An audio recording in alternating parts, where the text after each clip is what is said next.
আমি ক্ষুদ্র নিগোষ্ঠী সম্প্রদায়ের একজন মানে লোক। এই সম্প্রদায়টা অনেক পিছিয়ে আছে। আমি এই সাইকেলটা পেয়ে আমার অনেক উপকার হয়েছে।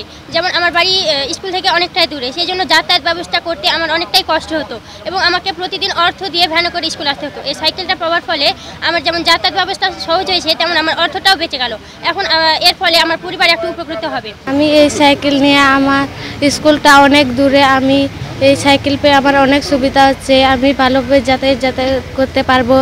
আর আমার মা বাবার যেটা টাকা লাগতো না, টাকা লাগবে, এখন লাগবে না সেই টাকাটা। আমি এই সাইকেল পেয়ে খুব আনন্দিত হয়েছি।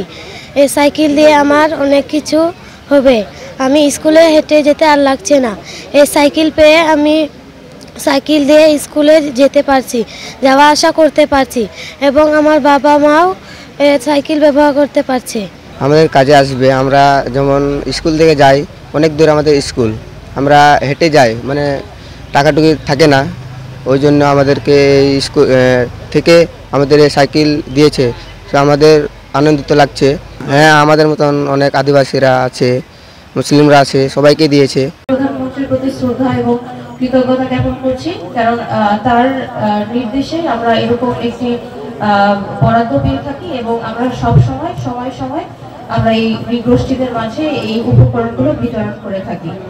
এবং আজকের এই প্রোগ্রামে আমাদের শ্রদ্ধেয় জেলা প্রশাসক স্যার সহ আমাদের মঞ্চে উপস্থিত সকল সম্মানিত অতিথি, আপনাদের সকলের উপস্থিতি আমাদেরকে অনুপ্রাণিত করেছে এবং আমরা আনন্দিত হয়েছি এবং একই সাথে আমাদেরকে অনেক আত্মবিশ্বাসী করেছে।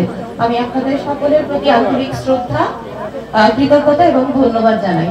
আজকের এই যে প্রোগ্রামটি যারা আমার এখানে উপস্থিত রয়েছেন, আমি বিশ্বাস করি সকল ক্ষুদ্র নিগোষ্ঠীর যে শিক্ষার্থীরা উপস্থিত রয়েছে, আমি বিশ্বাস করি তাদের এই প্রোগ্রামের মাধ্যমে তাদেরকে আরো অনেক আত্মবিশ্বাসী করবে এবং তারা অনেক উজ্জীবিত হবেন।